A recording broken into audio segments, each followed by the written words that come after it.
दुनिया में हथियारों का व्यापार करने वाला हर देश अपने हथियार भारत को बेचना चाहता है। भारत आज की हथियारों की मार्केट में दूसरा सबसे बड़ा इंपोर्टर देश है। भारत ने पिछले 15 सालों में 80 बिलियन यूएस डॉलर से ज़्यादा के हथियार खरीदे हैं। हथियारों का व्यापार सबसे ज़्यादा फायदे का व्यापार होता है।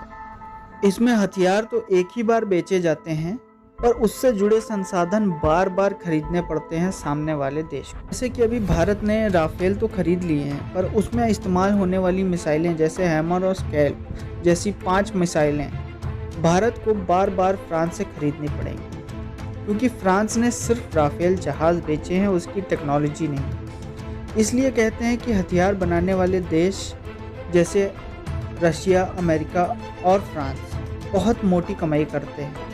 आज रशिया ने राफेल को लेकर बड़ा बयान दिया है। रशिया टुडे में लिखा है कि राफेल जहाज़ अमेरिका के F-35 जहाज़ से 2.5 गुना से ज़्यादा महंगे हैं, और रशिया ने कहा है कि हमारे लिए भारत की सुरक्षा सबसे सर्वोप्रिय है।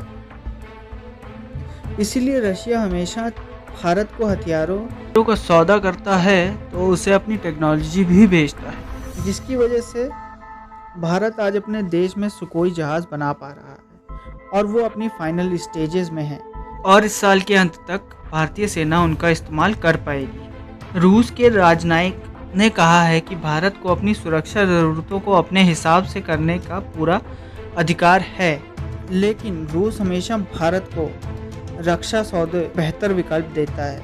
रशिया ने भारत को अपने 5वीं पीढ़ी के लड़ाकू जहाज़ों योजनाओं में शामिल होने का आमंत्रण दिया था, और अभी भी रूस चाहता है कि भारत सुकोई S-57 लड़ाकू जहाज़ों के निर्माण में रूस का साथ दे। इसीलिए रूस ने सुकोई 57 के एडवांस वर्जन में भारत को शामिल होने का आमंत्रण भी दिया है, लेकिन अभी भारत ने कोई निर्णय नहीं लिया है।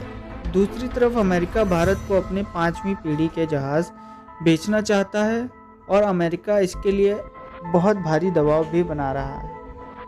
आज तक फ्रांस और रशिया ने कभी भी अपने हथियार बेचने के लिए भारत के ऊपर कोई भी दबाव नहीं बनाया है, और इसकी वजह वह जानते हैं कि भारत के ऊपर अगर वह दबाव बनाएंगे तो भारत कभी भी दबाव में कोई काम नहीं करता है। ऐसी ही जानकारी वाली खबरों के लिए हमसे जुड़े रहें।